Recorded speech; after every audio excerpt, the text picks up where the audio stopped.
Good morning. I'm Charlotte Jones, co-host of the John Telford Detroit Show, coming to you every Wednesday morning at 10 o'clock on WJZZ Cool TV.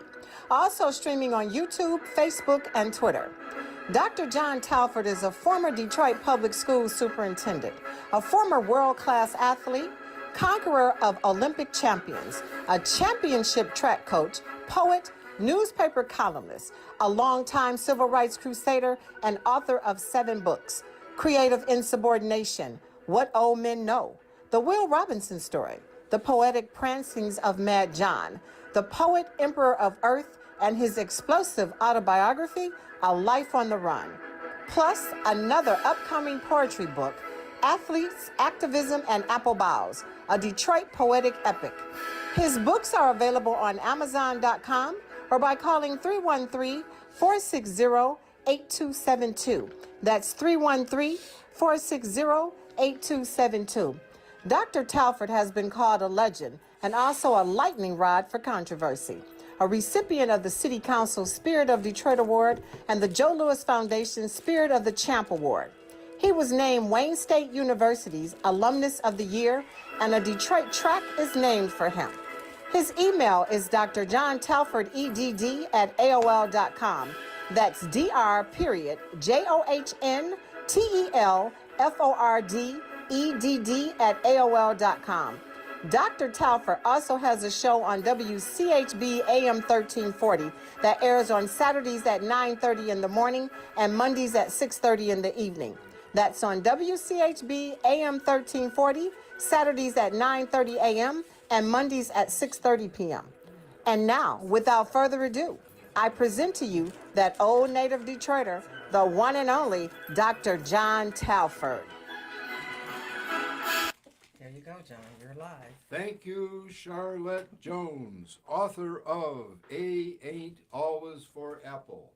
A Ain't Always for Apple, an erotic alphabet book. And this book is Adult alphabet. An adult alphabet book. And this book is going to sell like hotcakes once Charlotte gets a manager. My name is Detroit. I'm a blue-collar town. Blue salt melts my mid-March snow. Speedy cars and sprinters spring from me.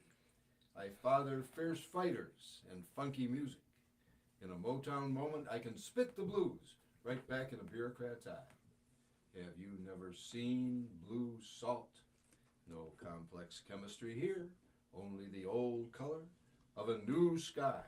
And there's a new sky dawning on Detroit today because we have got Audrey Anderson, advocate for citizens returning from prison, on WJZZ AM 1340. No, we're not on AM 1340. I'm always doing that. WJZZ Cool TV.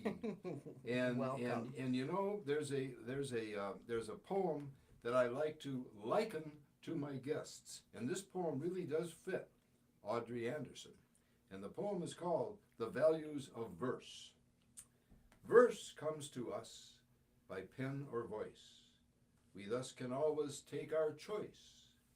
Let me be also sure to mention that verse will gain us righteous vengeance via deft poetic arts that can topple oligarchs.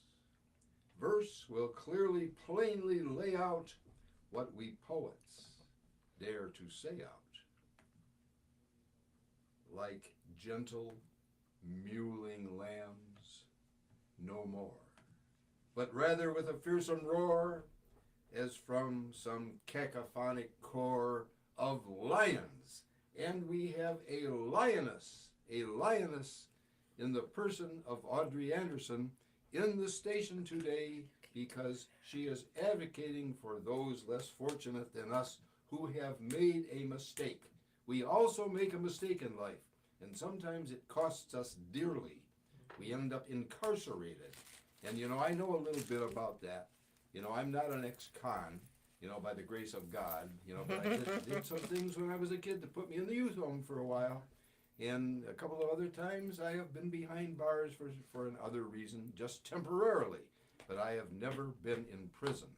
But many of my kids that I tried to help, I tried to save, I did my best to keep them on the right track. With them, I failed, some of them. Most of them I succeeded, but some of them I failed. They're calling me from prison right now, some of them, including my ex-brother-in-law, who is calling me from prison. And as a matter of fact, it was my ex-brother-in-law who recommended Audrey Anderson to come on the studio today. So Audrey, welcome to the John Telford Detroit Show with co-host Charlotte Jones. Thank you, Dr. Telford. And tell us a little bit about yourself. I am a activist, and I'm a strong activist for criminal legal system reform, transformation. We need a change. You got that right. I have learned to call it criminal legal system versus criminal justice system. Because it's an unjust system in many ways. Because the system is unjust in many, many ways. Is that why you got involved with this? I got involved with this. I was a public health nurse, and this was back in the 1990s. And I visited families in the community. I'm a community person. And what I was seeing and not recognizing at the time was that a lot of our young African American boys was leaving the community, not realizing what would come of that until we've faced this mass incarceration. And in the 1990s, you will recall that the force on eliminating crime, the 1994 bill crime, or bill on crime, if you will, was generated. And some of you may have heard about that. Clinton was involved with that, as well as Joe Biden. Joe Biden was a Senate. Over the past 40 years, we now have this mass incarceration. They've built so many prisons, but the mass incarceration is predominantly blacks and people of color who are incarcerated. And we need for fathers to come home, sons to come home, mothers to come home. It's been a great cost socially for the communities and families. Absolutely. Okay, but let me ask you this. You've got a program, I believe it's your program, or you're acquainted with it or working with it, called the Second Look Amendment Act. What can you tell us a little bit about that? What is the Second Look Amendment Act? Here in Michigan, we are working with the Sentencing Project. It's actually a coalition. And the coalition is looking at Michigan to bring legislation, a bill called the Second Look. And that is looking at those who are incarcerated and have been incarcerated for 10 years or greater, who have been given life sentences. And the bill is to look at those who have been incarcerated for a long time. Michigan is very harsh on sentencing. Many who are incarcerated were incarcerated at a young age. They were juveniles. And so they deserve a second look. Absolutely, absolutely. Some of those young men who've been in prison for so many years aren't even the same person anymore that they were when they went in. Exactly. And I can just, I speak for somewhat personal experience. Not only the young men that I coached and I taught, some of whom went in the wrong direction, but my own former brother-in-law, Kelly Strayhorn, fine man in his 60s now, has been in forever. He's a lifer, but he's not the same person that he was then. Yeah, And- John, but there's how do even you some question- determine There's that? no, let me finish this. There's even some question that he did not commit the crime that he was accused of. Exactly. So there's been so much. There's so much that has to be reformed in the criminal justice system. And I'm sorry, That's okay, no. I interrupted you, but I just wanted to get that last point made. Yeah, and that was a good point. But what I'm saying is, how do you determine that? So let's just say they get out. They've been incarcerated for the past 20, 30 years. They get out and they don't know anything because inside they're not really teaching them anything. So does that, they've been in there, they get out, the world is different, there are no jobs. Do they turn around and go back and do something again? How do Yes, you they determine? do. The recidivism is very high. Speak to that, Audrey.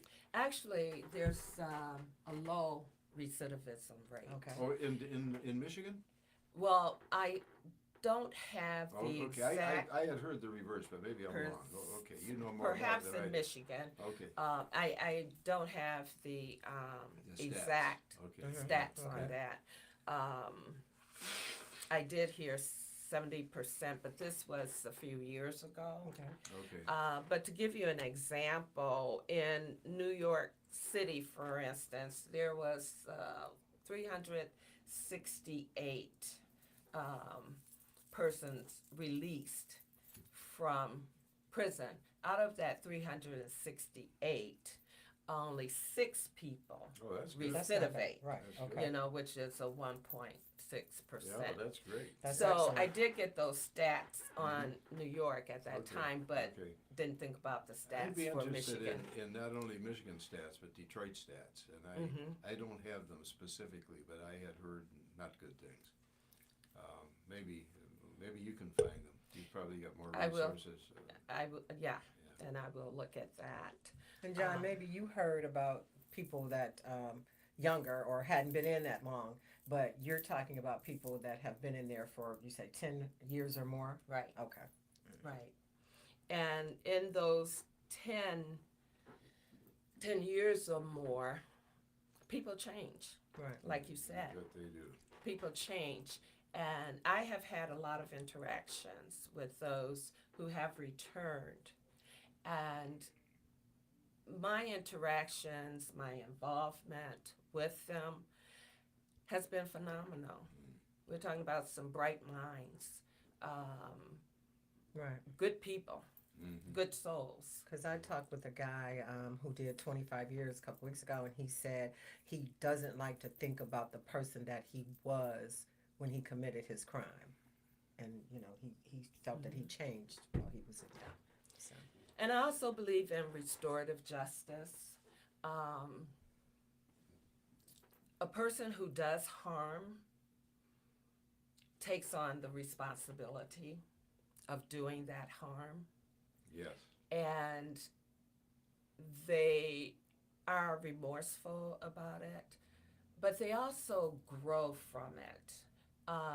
And the victim of the harm is willing to accept that remorse, willing to accept that accountability. I have spoke to those who have been in prison where the victim have reached out and said, I forgive you. Forgiveness is a powerful thing, something that I wish we had in our society more, because it makes a big difference. And I wish we had it in our penal system as well. Amen. And that's called restorative justice, if you will, because a person can be restored. A person can be forgiven. A person can be redeemed. Yes. And forgiveness, to receive forgiveness is a blessing. Yes. Because we've all done something wrong in one way or another. And perhaps we've harmed someone in one way or another. Perhaps we've cheated on our wife or done something, bad, like I did for 28 years. And my first wife, who is in hospice now, unfortunately, has forgiven me. John And, was a big cheater. Well, not anymore. I said was. I was a terrible one for me. But you you know, changed. The I thing did is, change, and you know, you changed. that brings me to talk about this book, by the way, just for a moment. This is my second book of poetry, and I don't know if Roger's got this book on the camera now, but I hope he does. This is my second book of poetry, athletes, activism, and apple bottoms. And the athletes part of this book is about all of my experiences as an athlete, as a coach of athletes, and the activism part is my civil rights activism for my whole life, because I've been that. I think I was converted to a civil rights activist when my black teammates were getting discriminated against, and I got very angry seeing what happened to them over the years. At Detroit Northwestern High School, my relay teammates, at the Detroit Track Club, and on the United States national team. But the third part of the book, the apple boughs part, is about my experiences with the ladies over the years. So it's athletes, activism, and apple boughs, and I use the term apple boughs because Dylan Thomas was one of my favorite poets, and he wrote a poem that began.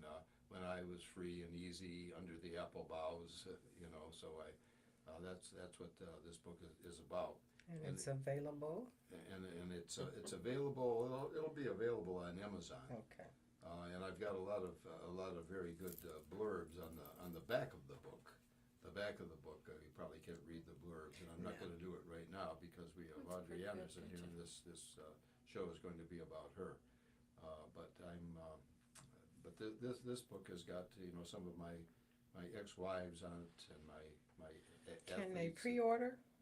I don't know yet. I'm going to find that out. Okay. But I'll probably do a whole show just about your book and my book, Shar. Okay. One of these days, maybe even next week. Okay. We'll do it. But in the meantime, we have Audrey Anderson on the show today, and we have some questions that we want to ask her. One of the questions that I would like to ask you regarding the Second Look Amendment Act is why should Michigan have the Second Look Amendment Act? Michigan is known for some very harsh sentencing. Life can be 10 to 25 years. A person should receive a second look, be eligible for their sentencing to be reviewed, but it doesn't happen. Michigan send people in prison to die. There have been people serving much longer than 25 years. Yeah, my brother-in-law. Yeah, probably 40, 50, 60 years. And they deserve a second look. But we're not talking about people that have committed like such heinous crimes as, murder, and are we talking about people who got like unfair sentencing, like for some of the drug offenders? You can't really knock a person. They're committing a crime. I want to say that first. But if you're out here trying to feed your family and you're selling drugs and then they give you 30 years for that, are these the type of people we're talking about, or are we talking about murderers and stuff? Or Yes, we're talking about those with unfair sentencing. Unfair sentencing. We're also those who have committed murder at maybe age 14, 15, 16, given their circumstances, right, when they committed. But there are some sentencing that no second look won't touch. Okay, that's what I'm talking about. Like Jeffrey Dahmer, he needed to stay in yeah, or the mass shooter, right? Yeah. Okay. At Columbine Right. or the other schools. The mass shooter here we had, and so no, not everybody is eligible for second look sentencing. But yes, in Michigan, we deserve second look sentencing. Here in Michigan and other states in the United States overall, people are being warehoused and controlled, if you will. And no opportunity is provided through the state of Michigan, for the most part, for people to take programs, enroll in programs, college programs, vocation programs. Not all prisons are equal, if you will. There's a lot of volunteer run programs. There are people volunteering to do this in the prison, such as getting college credits, junior colleges or colleges going into the prison. That's what we need in Michigan. To offer programs. Right. But state-run programs are far and few in between. I had a kid that I coached at Pershing High School in 1966, 67. He was one of my best runners. Maybe talent-wise, he probably was one of the very best quarter miler I probably ever had. His name was Tom Jones, and he was. Kids called him Outlaw. Jones. Yeah, kids. Yeah, right. Wrong Tom Jones. This was a black Tom Jones. You're thinking of the Welsh guy, you know. The singer. Yeah. But Tom Jones, the kids called him Outlaw, and until I stopped them from calling him that, because I felt that wasn't a good thing to call him. But he indeed was an outlaw, and the minute he got out of my supervision, I could tell a long story about him. You know, he went to school for a while on a track scholarship, but he got in trouble there, and he ended up down in New Mexico in prison. And I didn't hear from him for a while. But when he was down in New Mexico in prison, he's passed now, by the way. I was best man at his wedding. He became, really, really, really close friend. When he was down in prison in New Mexico, he got a social work degree. He got it while he was in prison. And he came back to Detroit and became a practicing social worker. Right. And this is the kind of thing that I would like to see happen in the state of Michigan. Absolutely. Are you listening, Governor Whitmer? Absolutely. I always send her some of these shows, so she does hear them. But send them to our senators and right. House representatives as well. Right. Amen. But this program that you're talking about, I frankly never heard of it. The Second Look Amendment Act.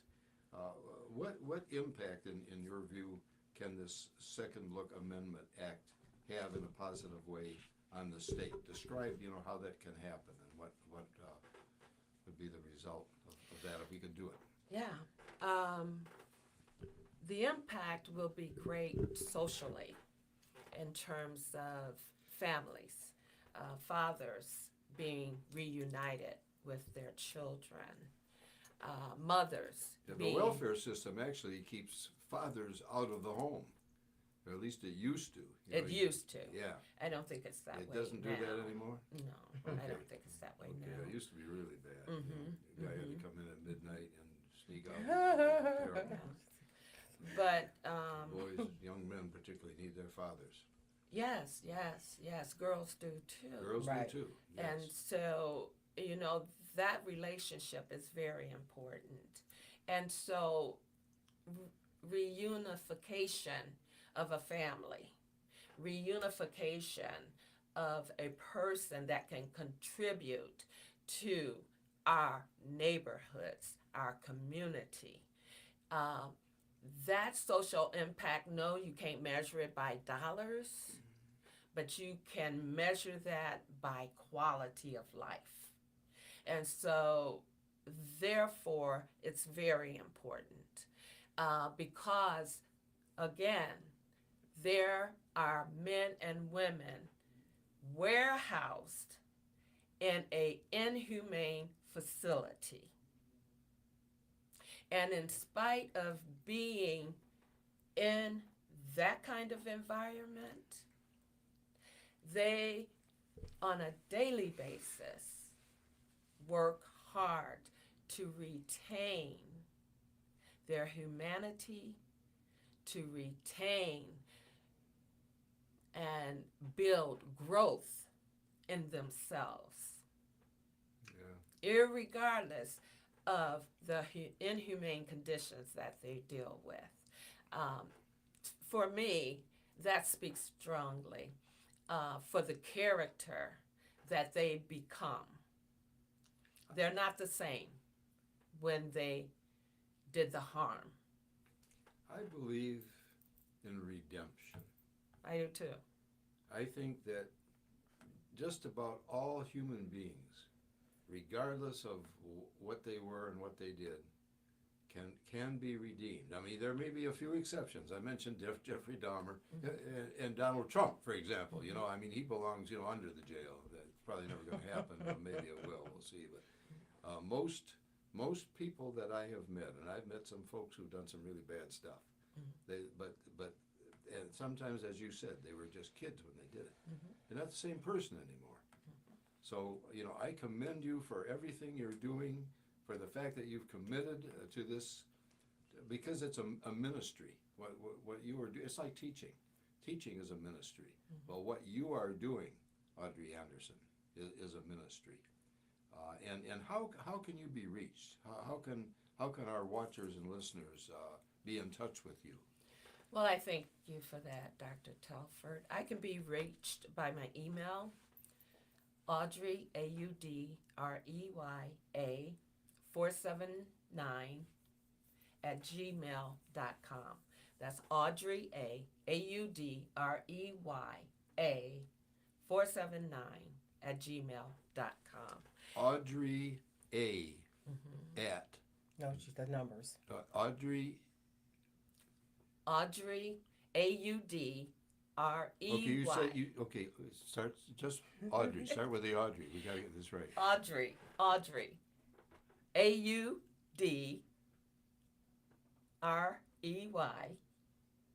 A, Oh, letter A. That's where the A comes in. Okay, say Four it. Go ahead. 479 at gmail.com. Say it one more time. Audrey A 479 at gmail.com. Okay. Everybody get that? Okay. I like to also say that another strong impact is financial. Well, I have a concern about that. I'm wondering if maybe some of the people that are running prisons want to keep the guys in prison because they are a form of income. Have you ever considered that, and is that a problem? Actually what's happening is a lot of the correctional officers have left that career. They don't want to do it anymore. So there has been murmurings that MDOC do not have enough correctional officers. It costs we have about 47,000 in MDOC facilities. What does it cost to house a prisoner? Oh, actually, it's about 36,000 in MDOC. Each person costs about 47,000. So it I costs. mixed that up. So it costs more to house a prisoner than to educate a student. Exactly. Yeah. So Exactly. we've got a high cost there. We have a high cost that could go to our education system, our communities, where it's necessary to build our social structure, if you will, but also monies into mental health, substance abuse treatment. Right. About $590 million over 5 years Wow. is spent Housing prisoners. housing prisoners. Wow. You're watching the Dr. John Telford Detroit Show, live streaming on Facebook, YouTube, Twitch, and Twitter, and other top social media platforms. Like us, follow us, share us, comment, and subscribe. Thank you for watching WJZZ Cool TV, the coolest station in the world. You gonna go ahead? Thank you, Char J, for that station identification. Char J, author of A Ain't Always for Apple, an erotic adult alphabet book. Thank And you. you're listening to Char J and John Telford on the John Telford Detroit Show. And John Telford, that's me, has got my new book coming out. And it's my new poetry book, my second poetry book. And my good friend and fellow poet has written a blurb for this book, Blaine Smith, and he calls me his good friend and fellow poet. And he says, my good friend and fellow poet John Telford has been a world-ranked sprinter, a championship track coach, a teacher, a college professor, and a Detroit Public School superintendent. He remains a lifelong civil rights activist. Blaine Smith, All-American Purdue and NFL linebacker. And Police Commissioner, no, wait a minute, Stuart Kirschenbaum, Dr. Stuart Kirschenbaum writes a blurb. Telford is Detroit's Robert Frost. No, there's another one who wrote that. Stuart Kirschenbaum writes, John's Detroit-oriented poetry is shameless, kiss and tell, and it's brilliant. All right. Dr. Stuart Kirschenbaum, Michigan Boxing Commissioner Emeritus, and I won't read any more. Good. Okay, because I have more announcements. So we've got second and fourth Thursday of each month. We've got the WJZZ Legend Jazz Series. It's an intimate jazz experience. So we've got one coming up Thursday, April 13th from 7 to 9 at the beautiful St. Regis Hotel in Midtown Detroit. And the 13th, we have Faye Bradford's tribute to Nina Simone. So come on out. Tickets are $15 and available on Eventbrite. Get your tickets. Come on out. You can cash bar, small plates are available. It's going to be a nice evening of jazz. I'll be there. Station owner will be there. They're a lot of fun. We also have, and then you get to go into your announcement, we have the Kentucky Derby party Saturday, May 6th from 5 to 9. It's a Kentucky Derby watch party. Tickets are $75 at the Detroit Yacht Club. We are doing mint juleps and watching the race. So come on out, get your hats. And when you get your hat, you can get your hat from Miss V's Boutique on Warren Avenue. And she's giving, if you mention the race party and WJZZ, she will give you 15% off one of those fancy watch derby hats, one of them church lady hats. She'll give you 15% off. When did you say that first jazz thing The was? first one this month is the 13th at the St. Regis at from 7 to 9. Tickets are $15 available on Eventbrite, and the Kentucky Derby party tickets are available on Eventbrite as well. And you mentioned Miss V. Miss V with your church hats, y'all. Yeah, and that's Miss Virginia Starkey, fondly known simply as V, the proprietress of V's Boutique, which offers a wide range of fine clothing and accessories for ladies.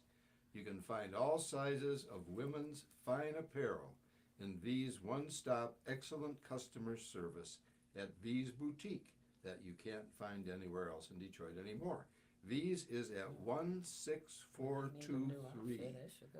V's is at 16423 East Warren Avenue, right around the corner from the Alger Theater and right around the corner from one of the few libraries that's still open.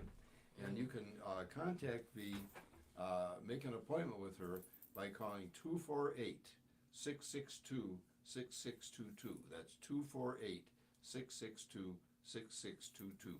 V's Boutique for Ladies. And we are interviewing Audrey Anderson, who is an advocate for returning prisoners.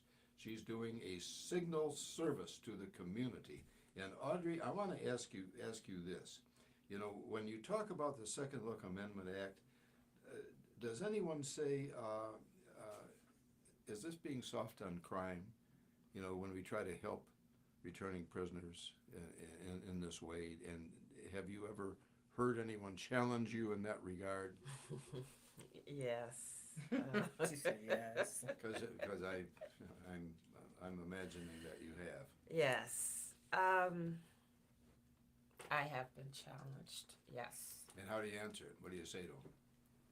I apologize that they went through a incident that caused them harm and stress. But more than that, I say to them, I know the apology of the person that did the harm is much greater.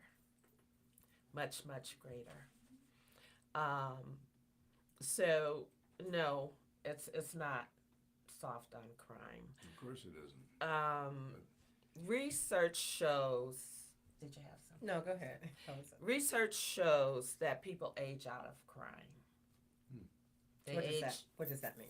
Explain what that means. Unless their name is Donald J. Trump. Donald J. Trump, You know, my boss. I was doing some Boom. phone banking, and the first thing he said, lock him up. But getting back Yeah, to. he was always talking about, lock her up. He was talking about Hillary Clinton. Oh, Okay, right. well, He now- was now- right. Yeah, now let's lock him up. Exactly. Lock him up. Yeah. Yeah, man. Yeah. So getting back to second look, What's the aging out of second look? What's the criteria for eligibility? How can you get helped by that program?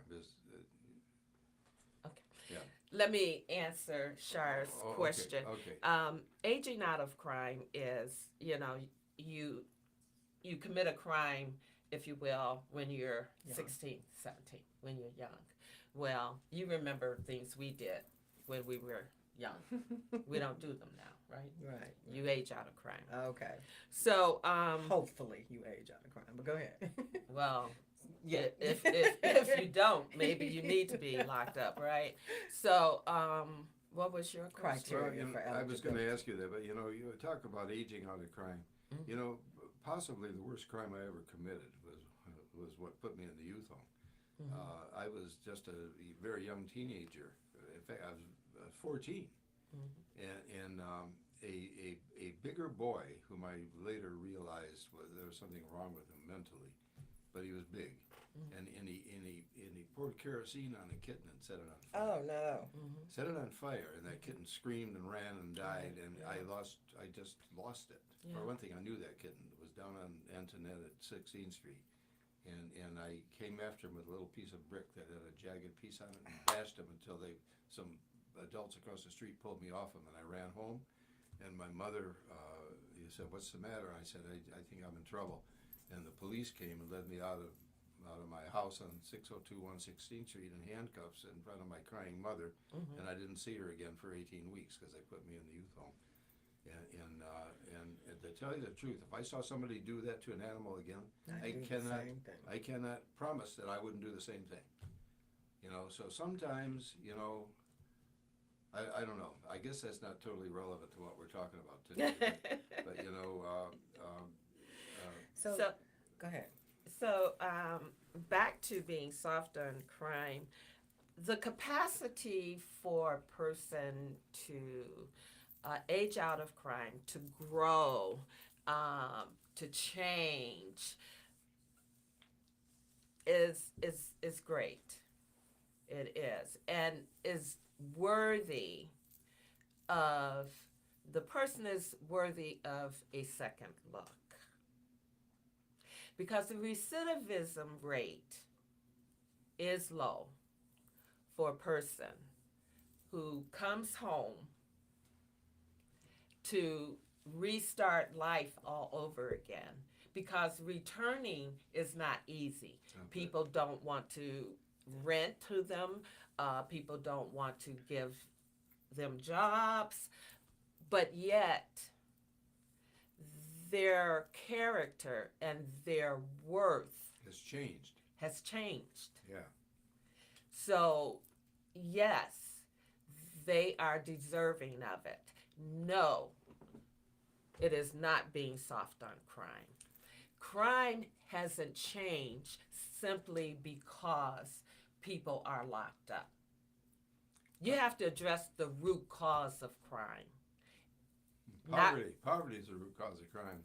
At least one of them. Yeah, there are several things that are the root cause of crime, but it's not being looked at. Instead, you lock up a teenager or a person because they use drugs.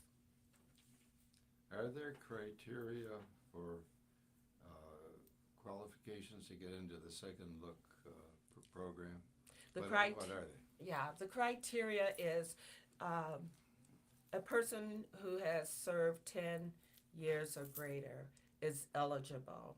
So you have to have served 10 years or more to get into this program. To be eligible. Okay. Those who serve less than 10 years, it's a prosecuting attorney that can file a petition. I see. But the person who have served 10 years or greater can file a petition, or a next of kin can file a petition for that person. And how do Or they find if out about the program? Are you just putting it out at the prisons, like, hey, we've got this program, or You would be surprised how they find out? Mhm. how a person in prison get information. Okay. I'm going to say this. I am impressed with the organizing capability inside a prison. Okay. The minds inside of a prison is very sharp. Mm. Very sharp. So the bill will be introduced April 19th. Senators and House representatives will look at the bill. And of course, there's back and forth discussion. What we hope for, what we want, is for the bill to go into committee. There will be a hearing. And we want people to contact their senators, their House representatives about this bill. Okay. There's a lot happening with pushing the penal system to reform and to be just. There's good time credits. Mhm. There's and in legislation currently, they're looking at juvenile lifers sentencing life without parole. Mm-mm-mm. And a lot of people don't know that's unconstitutional. Well, it ought to be. If it weren't, it should be. It's Okay. unconstitutional. How to find out? Keep up with those who are involved in grassroots organizing and being an activist, such as myself. You can contact the Sentencing Project. Alexandria Bailey is the strategist working with Michigan. She is with the Sentencing Project. I'm trying to find her information here. That's why I am messing around with papers. Alex Bailey is can be contacted at 202-253-2955. Okay, who is she, and say that phone number again? Alex Bailey. She is the strategist with the Sentencing Project out of Washington, D.C. Oh, okay. And what is the phone number? The phone number is 202-253-2955. Okay. You're watching WJZZ Cool TV, live streaming on Facebook, YouTube, Twitch, and Twitter, and other top social media platforms. Like, follow, share, comment, and subscribe. Thank you for watching WJZZ Cool TV, the coolest station in the world. So, you gave out her number. I need you to sum it up for me and tell me what you want people to know. You say the bill is coming out April 19th. So what do you need people to do, and where do they go to do it, and Okay. get it out there. Okay. Oh, Go ahead. okay. No, go ahead. I need you to sum it up for me. We got a few minutes. So Also, let me add this. April the 19th, the bill will be introduced. We'll have a press conference in Lansing. Um, it will be at the Kelly Hawthorne building, if you will. Stephanie Chain, Senator Stephanie Chain, Oh, yeah. is sponsoring this bill. Oh, great. Okay. So we want people to come, especially those who are directly impacted by the penal system. Please come. We are going to rally outside of the building. Also, after the bill is introduced, you can contact me via email. You can contact Alex Bailey with the Sentencing Project. There are sources that you can contact, but please contact me via email, and I Give your can email can- one more time. can for us. direct you. And my email is Audrey AudreyA479 @gmail.com. And Alex's phone number again. Alex Bailey, you can reach at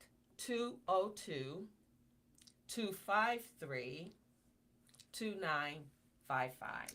Thank you for joining us. It was very interesting. John, what do you got? You got something? Well, I was just going to ask Audrey, how many incarcerated people are going to be affected don't. if this bill gets passed? Do you have a number for that? Real quick. 'Cause Oh, we're yeah. on the up. And there are 35,000 housed in the Michigan Department of Correction. We are saying about 5,000 will Okay. be impacted That's a lot. by the sentencing, So this is an second essential, sentencing bill. an essential bill. It's an gotta A, get it passed. yes. And Chara, I'm gonna pass on my anti-Trump poem this time because I don't think. Well, do I have time for it? No, not really, but Okay. you go. I mean, if you want Can- to. Because I gotta get Yeah. the lead out, because that's how I sell my books. Okay, well, that's going to do it for us. Thank you so much, Audrey, for joining us. Okay, thank you. Thank you for having me. You've been listening to the John Telford Detroit Show with Dr. John Telford and co-host Charlotte Jones on WJZZ Detroit Internet Television, coming to you live every Wednesday